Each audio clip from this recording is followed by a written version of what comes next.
जो अभी देखा जा रहा है, सुना जा रहा है, वो एक चिंतनीय विषय है, विचारणीय विषय है। जो वर्तमान में लोग खर्च के कारण बहुत बड़ परेशान है। कमाई उतनी है नहीं और खर्च दुनिया भर का है। खाने पीने में सामान कम खर्च होता है। पहनना, ओढ़ना और शरीर को श्रृंगारित करना, इसके ऊपर लोग ज़्यादा ध्यान दे रहे हैं। वर्तमान की हमारी महिला माँ बहन बेटियां करीब करीब उसी की तरफ भाग रही। चाहे हमारे पास आवक हो पैसे की या नहीं हो, लेकिन खर्च तो हमारा वैसा का वैसा ही है। खर्च में कहीं कमी नहीं है। नौकरी है, धंधा है, दुकान है, आवक तो जितनी है उतनी ही है। हम चाहे तो उतनी सी आवक में अपना परिवार खर्च अच्छी तरह से चला सकते। भोजन पानी की बात है। भोजन पानी अगर हमारे घर का बना हुआ हो तो थोड़े से खर्च में पूरा परिवार खा सकता है। आज वर्तमान में बच्चों को घर का खाना अच्छा नहीं लगता। सबको बाहर का खाना ही चाहिए। बच्चों के साथ में बड़े लोग भी मिल जाते। हफ्ते भर में एक दो होटल तो हो ही जाती है। होटल गए तो खा लिया तो दुनिया भर का बिल आता है। खाने के पदार्थों का कोई ठिकाना नहीं रहता है। शुद्धा शुद्धि का कोई विचार नहीं रहता है। शाकाहार मांसाहार का कोई विचार नहीं रहता है। बाजार के पदार्थ हैं, बाजार की चीजें हैं, बनाने वाले वैसे ही हैं। उनको मात्र पैसे कमाना है। तो आप जब आपकी थाली में कोई चीज आती है तो पहले सोचिए कि ये चीज क्या है, कैसे बनी, किसने बनाया, इसमें क्या पड़ा हुआ है। इसको अगर हम खाएंगे तो क्या होगा, हमारे बच्चे खाएंगे उसका ऊपर क्या असर पड़ेगा। मात्र हमारी जो जीभ है उसी का एक स्वाद और टेस्ट है। वही पदार्थ अगर हम घर में बना लेंगे तो अच्छे से अच्छी बनेगी, शुद्ध से शुद्ध बनेगा और उसके अंदर एक बनाने वाली का प्यार भरा रहेगा, प्रेम भरा रहेगा, स्नेह भरा रहेगा, तो खाने वाले की बुद्धि अच्छी बनी रहेगी। वो वर्तमान में नहीं हो रहा। बच्चे लोग तो घर का खाना पसंद ही करते। उसमें क्या क्या डालते। और आजकल के बच्चे जो उसको खूब चाह से खाते हैं, फिर पेट खराब हो जाता है, शरीर में रोग उत्पन्न हो जाता है और बीमार पड़ जाते हैं। फिर आप देखिए आगे का डॉक्टरों का खर्चे वगैरह सारा सारा होता है। इसलिए हमको खाने के पदार्थों पर पूरा ध्यान रखना है। पीने के पदार्थ की बात है तो पानी है। पानी तो लोग पहले भी पीते थे। बड़े बड़े सरोवर रहते थे गांव गांव के अंदर। उन सरोवरों का पानी अच्छी तरह से छान करके बॉईल करके और पानी लोग गांव काम में लेते थे। पीने के पानी का तालाब अलग और स्नान आदि से करके उसका अलग तालाब अलग, और एकदम शुद्ध बना रहता था। साल भर उसको पानी को कुछ नहीं होता। अभी पानी का विचार सब खत्म हो गया। अब कंपनियों के भरे हुए बोतलों में पानी आते हैं, कब भरे, किसने भरे, कितना दिन हो गया। आपको फिल्टर किया हुआ पानी के नाम से आपको पानी दे दिया जाता है। बहुत से जंतु दिखते हैं और बहुत से जंतु पानी के अंदर रहने वाले माइस्कोप से भी नहीं दिखते। इस प्रकार के जंतु हैं, आपके पेट में गए तो आपको रोग उत्पन्न हो जाए। अब तीसरी बात, मेन तो सोचने की बात है, हमारा पहराव और ओढ़ाव। पहराव तो बिगड़ गया है। हमारी बहन बेटियां, युवतियां जिस मार्ग पर चल पड़ी है, वो मार्ग भारतीय संस्कृति के हिसाब से अच्छा नहीं है। भारतीय संस्कृति में पहले हमारी बहन बेटियां घाघरा, ओढ़नी या फिर चुन्नी इस प्रकार का पहराव पहनते थे, जिससे शरीर पूरा का पूरा ढका रहता था, सिर ढका रहता था, सिर के बाल बंधे हुए रहते थे, खुले हुए नहीं। हमारी माता बहनें घरों में चोटियां बनाती थी, और एक बार चोटी बन गई तो उसको महीना भर खोलने की कोई जरूरत नहीं, 15 दिन खोलने की कोई जरूरत नहीं। इस प्रकार की मजबूत चोटियां बनती थी। और नहाने के लिए साबुन वाबुन की कोई व्यवस्था नहीं। जो खान से निकली हुई या खेत से निकली काली मिट्टी, उसको अच्छी तरह से गाल देते थे और वो सिर में लगा करके और बाल धोते, शरीर में लगा करके शरीर धोते। तो उससे क्या होता था, बाल एकदम साफ रहते थे, सुथरे रहते थे और बाल टूटते नहीं थे और बालों के अंदर मजबूती रहती। शरीर में भी वो काली मिट्टी से लगा करके स्नान करने से शरीर के अनेक प्रकार के रोगाणु निकल जाते। काली मिट्टी या फिर मुल्तानी मिट्टी वो उपयोग करते थे, उपयोग में लाते थे।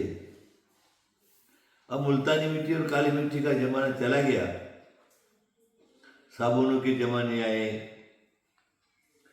साबुन के बाद जो है नाना प्रकार का और भी बाजार में शरीर में लगाने के शैम्पू वगैरह, क्या क्या दुनिया भर का चक्करबाजी जो शरीर में लगाते हैं, बालों में लगाते। और हेयर तो इसी प्रकार करते थे, बाल मजबूत होते आदि आदि। फिर ब्यूटी पार्लर खुल गए सब जगह। तो पहले तो बाल बढ़ाने के लोग दवाई खा लेते थे, अब बाल बढ़ गए, ब्यूटी पार्लर में जाकर के नाना प्रकार का उसका कटिंग करके, उसको रंगीन करके, उसको कलर करके, और माता बहनों के जो सिर जो है, सिर के बाल वगैरह है वो सब हो गए, सिर के बाल खुले हो गए, सिर खुला हो गया और व्यवस्था बिगड़ गई। चेहरे के ऊपर भी इसी प्रकार के बहुत सारे पदार्थ हैं जो लगाते। आप कहने की कोई आवश्यकता नहीं, आप सब लोग समझदार हैं। उनको उनका उपयोग कर जाने से शरीर का जो है वो रोगाणु है वो नष्ट नहीं होते, रोगाणु बढ़ जाते हैं, फिर चर्म रोग हो जाता है। अक्सर अक्सर करके चर्म रोग जो है वो दुनिया भर के अट्टम सट्टम चीजें लगाने से चर्म रोग हो जाता है।